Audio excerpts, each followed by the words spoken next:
Assalamualaikum warahmatullahi wabarakatuh. Shalom, Om Swastiastu, Namo Buddhaya, salam kebajikan dan salam sejahtera bagi kita semua. Sebelumnya, hormat kami kepada Pak Divi selaku dosen pembimbing pada mata kuliah kali ini dan teman-teman yang sudah menyimak video presentasi kali ini. Di sini, kami dari kelompok 6 akan mempresentasikan mengenai topik yang kami dapatkan, yaitu persebaran total suspended solid atau TSS dengan dikombinasikan dengan klorofil A. Yang mana di sini kami memilih lokasi yaitu peta Kabupaten Cilacap, Jawa Tengah pada tahun 2025 dengan sumber data yaitu USGS. Sebelum itu, izinkan kami untuk memperkenalkan diri terlebih dahulu. Yang pertama dengan saya, Faiza Rifi Ardian Pramana dari nomor absen 27. Kemudian ada rekan saya, Pamita Maur Aureli dari nomor absen 26. Kemudian ada Daniar Adibah Fasti Suhara dari nomor absen 28. Kemudian ada Frina Anggraini dari nomor absen 29. Dan terakhir ada Aida Fitri dari nomor absen 30. Di sini kami berkombinasi yang akan membacakan PPT dari awal hingga akhir, kemudian kami berikan analisisnya juga di bagian paling akhir. Oleh karena itu, simak video ini hingga selesai karena pastinya akan sangat seru dan menambahkan insight baru bagi pemirsa sekalian tentang penginderaan jauh. Nah, berikut merupakan langkah kerja total suspended solid atau TSS. Yang pertama, tambahkan band 2 dan band 4 ke dalam layar GIGIS. Selanjutnya, buka menu SCP pada bagian band set. Pilih semua band lalu OK dan ubah wavelength menjadi lensa 8. Yang ketiga, masuk ke menu processing, pilih clip raster band, lakukan clip raster sesuai area yang akan digunakan dan klik run. Yang keempat, hitung TOA untuk band 2 dan band 4 menggunakan raster kalkulator dengan rumus reflectance multi-band X kali clip band X plus reflectance at band X per scene sound elevation. Yang kelima, buat shapefile polygon dan lakukan digitasi area perairan. Yang keenam, lakukan masking pada TOA B2 dan TOA B4. Yang ketujuh, hitung TSS menggunakan raster kalkulator dengan rumus 31,42 kali log 10 masking B2 per log 10 masking B4 min 12,719. Yang ke-8 yaitu tampilan warna pada simbologi dan buat menjadi 4 kelas, kemudian buat layout peta sebagai hasil akhir sebaran TSS. Selanjutnya ini ada bagian slide 4 di mana di sini menampilkan layout yang kami buat dari mana untuk wilayah Cilacap tahun 2025, tepatnya di daerah Segoro Anakan, yang mana layout ini menampilkan 4 kelas. Yang pertama adalah kelas yang paling jarang untuk TSS-nya, yaitu kelas yang paling terang, di mana di sini untuk rentangnya itu kurang dari 13,94 mg per liter.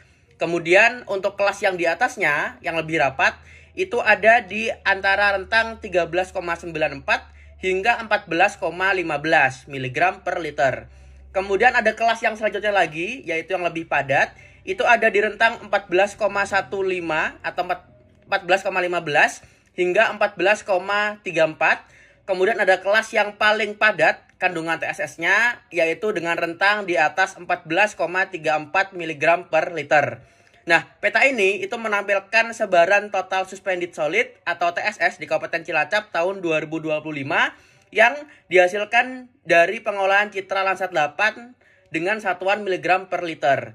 Nah, lokasi penelitian ini sengaja kami lakukan di Cilacap, di mana ini merupakan salah satu daerah selatan di Pulau Jawa yang tepatnya berada di kawasan Segoro Anakan Cilacap dan berbatasan langsung dengan Pulau Nusa Kambangan. Nah, yang memiliki fungsi penting di sini itu adalah ternyata terdapat zona mangrove, di mana zona mangrove ini digunakan sebagai zona konservasi serta zona konversi pajak karbon oleh pemerintah. Jadi, sedikit disclaimer dulu bahwa setiap perusahaan yang ingin membuang limbahnya baik ke udara maupun ke perairan itu harus membayar pajak karbon ke pemerintah. Nah, besarannya itu diukur dari jumlah karbon yang dibuang setiap tahunnya, yang mana mereka akan membayarkan ke pemerintah sejumlah dana, yang mana pemerintah akan menyalurkan dana tersebut untuk menanami mangrove di sekitar perusahaan tersebut. Nah, disclaimer juga bahwa di area sebelah Segoro Anakan ini itu merupakan area industri yang padat karena di situ ada dua perusahaan besar, yaitu Pertamina yang mana mendirikan kilang di sana. Kemudian ada perusahaan semen Holcim yang turut meramaikan sektor industri di Kabupaten Cilacap. Yang mana kedua perusahaan tersebut membuang limbahnya baik itu di udara secara langsung, kemudian bisa juga dibuang ke lautan lepas. Nah, kemudian mereka akan membayar ke pemerintah dan ditanami mangrove di Segoro Anakan ini. Sayangnya memang kita tidak bisa tunjukkan langsung ya, karena ini track recordnya ada di Canva. Nah, hasil interpretasinya ini menunjukkan bahwa nilai TSS ini terbagi menjadi 4 kelas, seperti yang tadi saya jelaskan. Kemudian kondisi ini ternyata mencerminkan tingginya material tersuspensi berupa sedimen halus dan partikel organik yang berasal dari aliran sungai besar seperti Citanduy yang ada di Segoro Anakan itu. Kemudian dan diperkirakan juga terhempas oleh energi gelombang Samudra Hindia yang mampu mengangkat kembali sedimen dari dasar perairan tersebut. Yang mana ternyata untuk TSS ini ternyata dia berkumpul di pesisir-pesisir utara selatan Pulau Jawa, yang mana itu juga merupakan daerah di mana adanya perusahaan yang membuang limbahnya langsung ke lautan lepas. Nah, proses pasang surut ini setelah ditelusuri ternyata mempercepat pergerakan dari sedimen dan wilayah estuari menuju laut terbuka sehingga membentuk pola sebaran yang menyebar dan terkonsentrasi pada daerah tertentu. Nah, kondisi geomorfologi ini ternyata berbentuk semi laguna alias dia mempercepat akumulasi sedimen sehingga memicu peningkatan kekeruan perairan dan menurunkan penetrasi cahaya yang terpengaruh terhadap produktivitas fitoplankton serta keseimbangan ekosistem perairan. Nah, gampangnya, secara simpelnya, kadar TSS yang sudah dibuang oleh perusahaan ini akan terhempas kembali ke pesisir karena kuatnya arus dari Samudra Hindia yang ada di selatan Pulau Jawa. Oleh karena itu, TSS atau limbah-limbah yang dibuang oleh Pertamina, oleh semen Holcim ini akan terhempas oleh gelombang laut, kemudian akan terkumpul di daerah pesisir. Oleh karena itu, seperti yang kita lihat di layout, ini terlihat bahwa TSS yang berada di pesisir itu malah cenderung lebih besar daripada TSS yang berada di lautan tengah, seperti itu. Nah, keberadaan mangrove ini ternyata setelah ditelusuri juga berperan penting sebagai penahan sedimen alami yang mampu menstabilkan lingkungan perairan sekaligus meningkatkan kapasitas penyerapan karbon. Karena seperti yang kita tahu, mangrove sendiri merupakan tumbuhan flora yang dapat menyerap kandungan karbon atau dalam tanda kutip polutan yang dibuang ke laut secara cuma-cuma dengan kadar yang sangat tinggi. Bahkan ada sebuah penelitian dari jurnal yang mengungkapkan bahwa mangrove itu bisa menyerap sekitar 68% karbon yang dibuang ke lautan. Makanya ini juga merupakan sebuah keunggulan dari sektor mangrove di mana ditanami di situ. Ternyata bisa dilihat juga pada peta di bagian bawah mangrove-nya persis itu ternyata cenderung memiliki TSS yang rendah karena mereka sudah diserap oleh mangrove tersebut. Nah, analisis TSS ini secara keseluruhan menjadi indikator penting dalam menilai kondisi perairan serta menjadi dasar dalam pengelolaan kawasan konservasi dan evaluasi kebijakan pajak karbon di wilayah pesisir Cilacap. Artinya, peran pemerintah di sini sudah sangat berhasil untuk menurunkan kadar TSS dan menurunkan polutan yang ada di pesisir selatan Pulau Jawa, khususnya di daerah Cilacap. Karena di sini terlihat jelas bahwa kadar TSS yang berada di bawah mangrove-nya itu ternyata sudah menurun dan bisa dikatakan mangrove tersebut sudah bisa menyerap dari kadar TSS yang kemungkinan besar itu berasal dari beberapa pabrik perusahaan yang berada di Kabupaten Cilacap. Nah, kalau teman-teman pengen tahu, pabriknya itu berada di cekungan yang seperti ini. Jadi ada cekungan berbentuk C, kalau dari petanya itu berbentuk C gitu. Nah, itu merupakan titik-titik di mana perusahaan seperti semen Holcim dan Pertamina itu dibangun. Nah, seharusnya ketika tidak ada mangrove-nya, maka wilayah tersebut akan menjadi banyak TSS-nya. Tapi ternyata setelah adanya mangrove, ternyata mangrove bisa menyedot dan menyerap dari TSS tersebut. Jadinya itu merupakan salah satu keberhasilan pemerintah dalam penerapan pajak karbon yang disertai dengan keberhasilan mangrove dalam mencacah TSS yang ada di perairan. Seperti itu. Next. Lanjut ke interpretasi TSS. Peta persebaran total suspended solid atau biasa kita sebut TSS dipengaruhi oleh interaksi proses oceanografi, dinamika pesisir, serta suspisal sedimen dari daratan. Konsentrasi TSS terbagi menjadi 4 kelas dan tentang nilai tersebut memperlihatkan kondisi perairan selatan Cilacap didominasi pada tingkat kekeruan sedang. Nilai TSS berdekatan antar kelas mengidentifikasi distribusi sedimen suspensi cukup dinamis dan homogen pada skala regional, namun tetap memperlihatkan konsentrasi tinggi di beberapa bagian pesisir. Selanjutnya, area nilai TSS tertinggi dengan nilai 14,346 mg per liter tampak dominan di dekat garis pantai bagian barat dan timur karena berasosiasi dengan muara sungai besar dan aktivitas daratan. Sebaran nilai menengah sekitar 13,9425 hingga 14,3466 mg per liter ke arah laut yang mencerminkan proses pengenceran dan sedimentasi partikel bertahap. Nilai rendah kurang dari 13,9425 mg per liter pada bagian laut lepas menunjukkan kondisi perairan relatif lebih jernih dan minim gangguan antropogenik langsung. Pada slide selanjutnya masuk ke interpretasi TSS. Distribusi TSS di wilayah pesisir sangat dipengaruhi oleh input daratan dan proses oceanografi lokal seperti arus, kesejajaran pantai, dan turbulensi gelombang yang mengontrol transport sedimen. Konsentrasi di atas 14 mg per L pada wilayah pesisir berpotensi menurunkan penetrasi cahaya dan mengganggu proses fotosintesis fitoplankton, sehingga dapat berdampak pada produktivitas primer perairan. Selanjutnya, interpretasi TSS. Nilai yang lebih rendah di laut lepas menunjukkan kondisi perairan yang stabil serta proses sedimentasi yang lebih dominan dibandingkan suplai material baru. Pola plume yang memanjang ke arah laut mengindikasikan adanya pengaruh arus laut yang membawa material tersuspensi dari muara ke perairan terbuka sehingga distribusi TSS bersifat dinamis dan tidak homogen secara spasial. Nah, selanjutnya merupakan interpretasi TSS. Bisa dilihat pada gambar di samping, kondisi ini mencerminkan tekanan aktivitas manusia di wilayah pesisir Cilacap, seperti industri minyak dan gas Pertamina, industri semen Holcim, Pelabuhan Tanjung Intan, serta penggunaan lahan di daerah aliran sungai untuk yang berkontribusi terhadap peningkatan beban sedimen. Nah, selanjutnya merupakan angka kerja klorofil A. Yang pertama, tambahkan band 4 dan band 5 ke dalam layar QGIS.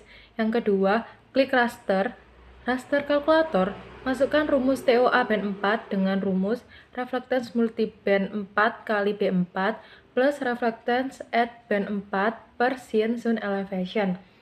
Yang ketiga, hitung TOA final menggunakan raster kalkulator dengan rumus 0,9889 kali TOA B4 per TOA B5 min 0,3619. Yang keempat, buka raster kalkulator dan lakukan masking dengan rumus B5 per B4 kurang dari 1. Yang kelima, hitung sebaran klorofil A menggunakan raster kalkulator dengan rumus TOA final per masking. Yang keenam, atur tampilan warna simbologi untuk melihat sebaran klorofil A. Yang ketujuh, kemudian buat layout peta hasil sebaran klorofil A. Selanjutnya pada slide yang ke-11 ini itu menampilkan dari perpaduan topik yang kami ambil atau yang kami peroleh, di mana tadi saya sudah menjelaskan tentang TSS. Nah, ini merupakan layout persebaran klorofil A yang ada di wilayah yang sama, yaitu wilayah Kabupaten Cilacap, Jawa Tengah tahun 2025. Dari peta ini bisa dilihat ternyata ada 5 pembagian kelas tutupan, yang mana kelas yang paling rendah itu kelas yang paling muda hijaunya, bahkan ini cenderung ke krem ya. Nah, itu ada di rentang kurang dari 0,68 mg per meter persegi. Kemudian kelas yang selanjutnya itu ada di 0,6802 hingga 0,6826 yang merupakan kelas nomor 2. Kemudian ada kelas nomor 3 yang berada di rentang 0,6826 hingga 0,6879. Kemudian ada kelas yang keempat, yaitu ada di rentang 0,6879 hingga 0,6977. Kemudian ada kelas terakhir atau merupakan kelas yang paling banyak kandungan klorofilnya, itu berada di atas rentang 0,6977. Nah, artinya memang persebaran dari klorofil A yang ada di wilayah Cilacap ini cenderung baik, yang mana dari peta ini menampilkan sebaran klorofil A di Kabupaten Cilacap yang kami peroleh juga dengan website USGS. Nah, kemudian peta ini juga sama ada di wilayah Segoro Anakan yang merupakan zona konversi pajak karbon pemerintah yang tadi sudah saya jelaskan terkait dengan fungsi-fungsinya.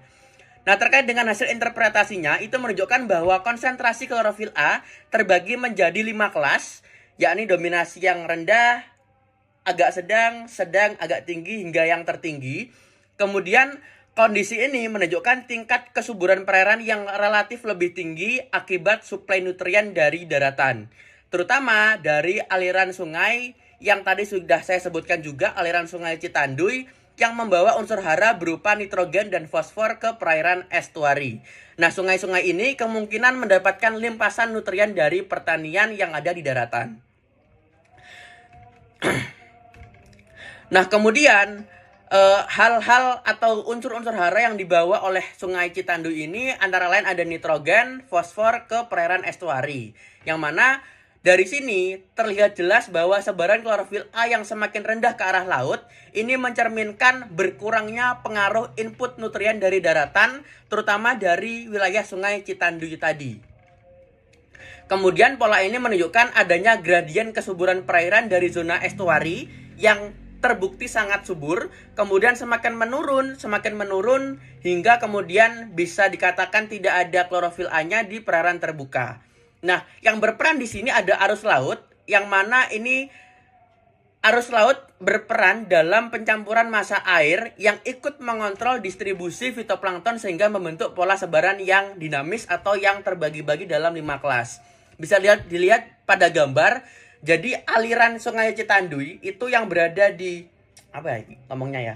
di daerah cekungan tadi, tempat tadi itu ada perusahaan, itu ada aliran sungai Citanduy. Nah, di bawah dari aliran itu terjadi penumpukan klorofil A yang mana mengakibatkan atau mengindikasikan banyaknya fitoplankton sejenis chlorophyta yang terbentuk dari banyaknya nutrien yang dibawa oleh sungai Citanduy ini. Kemudian kondisi geomorfologi dari Segoro Anakan ini sebagai laguna semi tertutup yang memperkuat akumulasi nutrien dan mendukung pertumbuhan fitoplankton. Nilai klorofil A yang tinggi ini berhubungan langsung dengan produktivitas primer perairan sehingga menjadi indikator penting dalam menilai kesuburan perairan dan potensi sumber daya hayati. Keberadaan ekosistem mangrove ini juga sangat berperan baik karena mereka mensuplai bahan organik serta menahan sedimen sehingga mendukung siklus nutrien di perairan. Nah, analisis klorofil A ini juga memberikan gambaran kondisi produktivitas perairan yang dapat digunakan sebagai dasar dalam pengelolaan kawasan konservasi serta evaluasi kebijakan lingkungan di wilayah pesisir Cilacap. Artinya, mangrove di sini lagi-lagi menimbulkan sebuah keuntungan yang sangat besar karena mereka bisa menahan nutrien, kemudian menciptakan nutrien dari seresah-resah daun mereka yang terbuang atau jatuh ke perairan, yang mana seresah daun tersebut akan dimanfaatkan oleh mikroorganisme, dicacah menjadi nutrisi. Nutrisi ini akan meningkatkan fitoplankton jenis chlorophyta, yang mana fitoplankton ini ketika dia dilihat dari citra satelit dari atas itu mengandung pigmen klorofil A. Sehingga klorofil A yang berada di aliran sungai, terutama di daerah sungai Citanduy ini, itu meningkat drastis dan terlihat bahwa kelasnya itu sangat gelap, seperti itu. Next. Oke, ini sekarang di slide yang ke-12, di mana di sini menampilkan interpretasi dari klorofil A-nya, di mana untuk distribusi konsentrasi klorofil A ini memperlihatkan pola spasial yang kompleks antara wilayah pesisir dan laut lepas. Nah, konsentrasi klorofil A sendiri dibagi menjadi 5 kelas, seperti yang saya sebutkan tadi.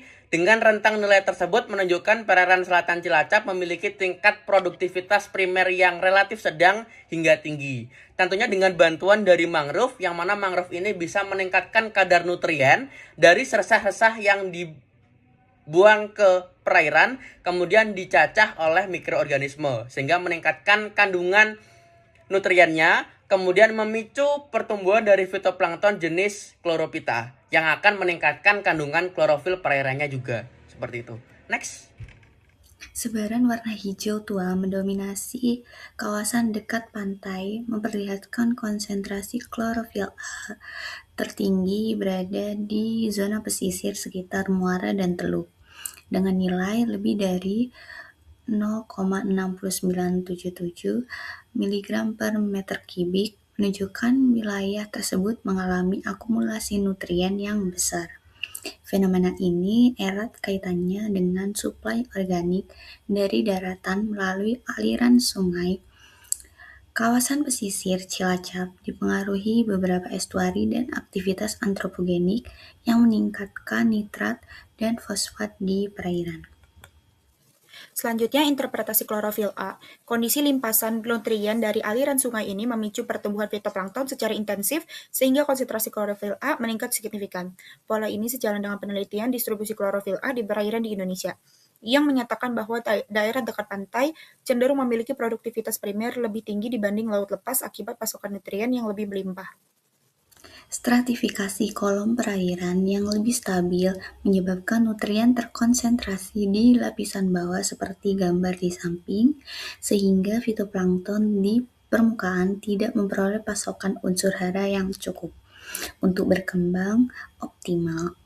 Nilai rendah di laut lepas juga dapat menandakan adanya dominasi massa air oseanik dari Samudra Hindia yang relatif kurang nutrien permukaan. Variasi ini memperlihatkan adanya gradien ekologis yang jelas antara ekosistem pesisir dan ekosistem oseanik di selatan Cilacap.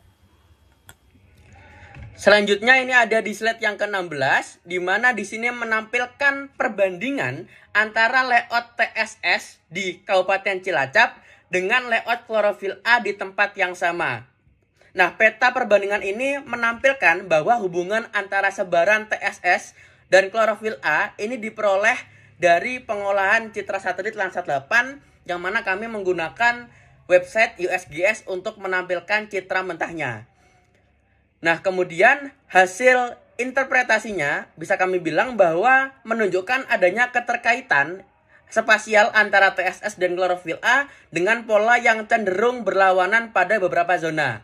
Nah, area dengan nilai TSS yang tinggi terlihat dominan pada bagian tengah hingga ke arah laut lepas, sedangkan konsentrasi klorofil A ini tinggi dan banyak ditemukan pada wilayah pesisir dan muara Sungai Citanduy.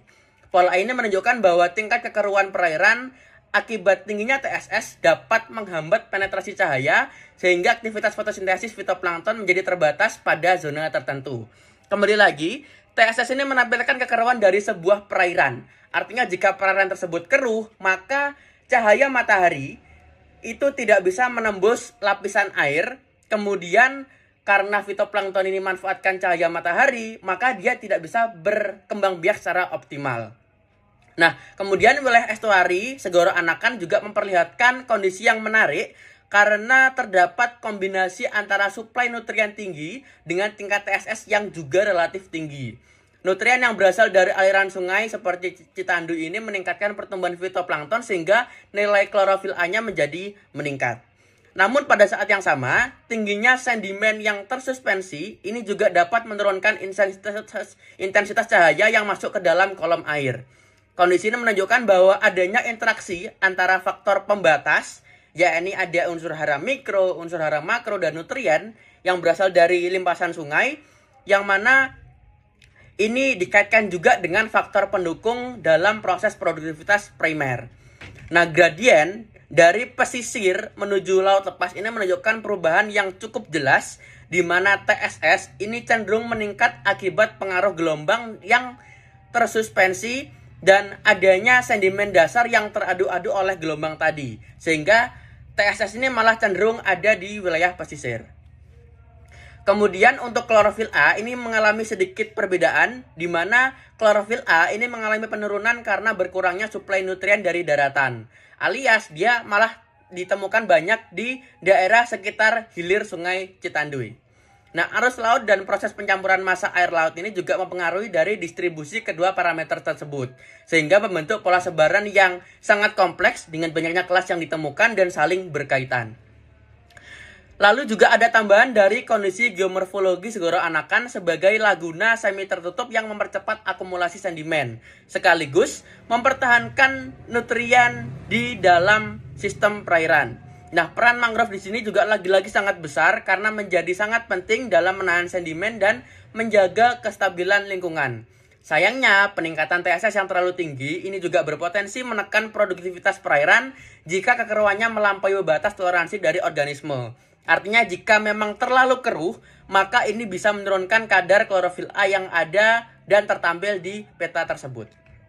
Terakhir dari kami, analisis perbandingan ini menunjukkan bahwa hubungan antara TSS dan klorofil A ini bersifat tidak linear, artinya di mana peningkatan nutrien dapat mendorong produktivitas perairan, tetapi peningkatan kekeruan dapat menjadi faktor pembatas utamanya.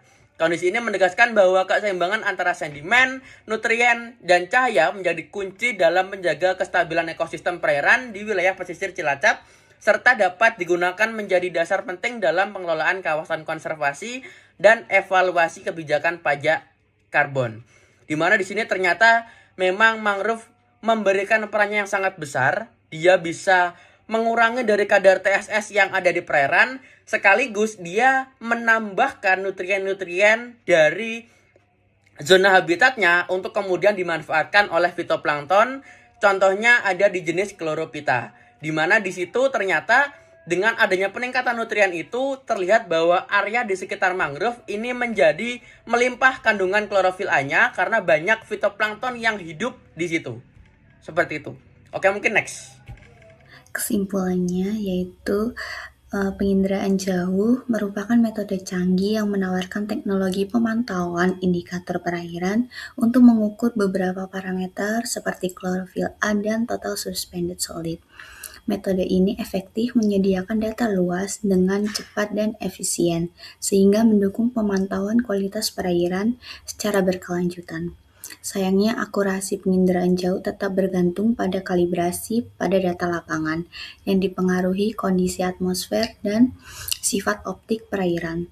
Hubungan TSS dan klorofil A bersifat dinamis karena TSS yang tinggi umumnya menurunkan penetrasi cahaya sehingga fotosintesis fitoplankton berkurang dan klorofil A cenderung rendah. Pada kondisi tertentu, TSS yang tinggi dapat sejalan dengan klorofil A ketika partikel tersuspensi berasal dari biomasa fitoplankton, sehingga hubungan keduanya dipengaruhi oleh sumber material dan kondisi lingkungan. Penginderaan jauh memiliki keunggulan pada cakupan luas serta efisiensi waktu dan biaya, tetapi memiliki keterbatasan pada resolusi sensor dan ketergantungan cuaca sehingga perlu didukung data lapangan agar hasilnya lebih akurat dan dapat digunakan secara ilmiah. Selanjutnya pada slide saran, berdasarkan hasil analisis persebaran total suspended solid atau TSS dan klorofil A, diperlukan pengendalian aktivitas di wilayah daratan yang bermuara ke pesisir Cilacap seperti kawasan industri, pelabuhan, serta penggunaan lahan pada daerah aliran sungai yang berpotensi meningkatkan beban sedimen dan nutrien. Upaya pemantauan kualitas air perairan perlu dilakukan secara berkala dengan memanfaatkan citra satelit agar perubahan kondisi perairan dapat diamati secara kontinu dan efisien. Pengkajian lanjutan perlu mempertimbangkan variasi musim serta dinamika oseanografi seperti arus dan gelombang sehingga pola distribusi parameter perairan dapat dijelaskan dengan lebih akurat.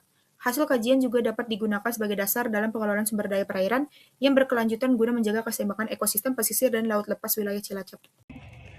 Selanjutnya ini di slide yang ke-19, hampir habis presentasi dari kami. Ini merupakan kilas balik dan garis besar dari apa yang kami bahas di presentasi kali ini.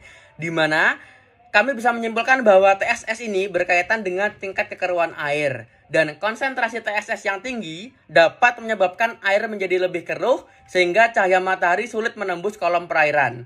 Kondisi ini akan menghambat proses fotosintesis dari fitoplankton dan akan mengakibatkan penurunan aktivitas fotosintesis yang akan berdampak pada penurunan konsentrasi klorofil A karena klorofil A sendiri merupakan indikator keberadaan fitoplankton.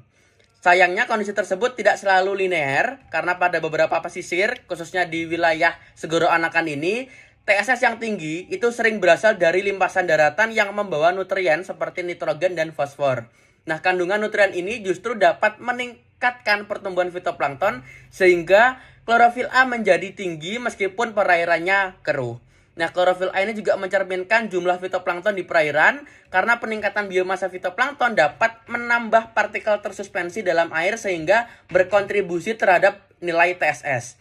Hal ini juga membuat hubungan antara keduanya dua arah, artinya bisa saling membantu, artinya jika TSS-nya tinggi, klorofil A-nya bisa tinggi, atau bisa sebaliknya, yaitu TSS-nya tinggi, klorofilnya bisa rendah. Karena sifat-sifat dari keduanya ini sangat ditentukan oleh geomorfologi di wilayah yang diteliti tersebut. Next.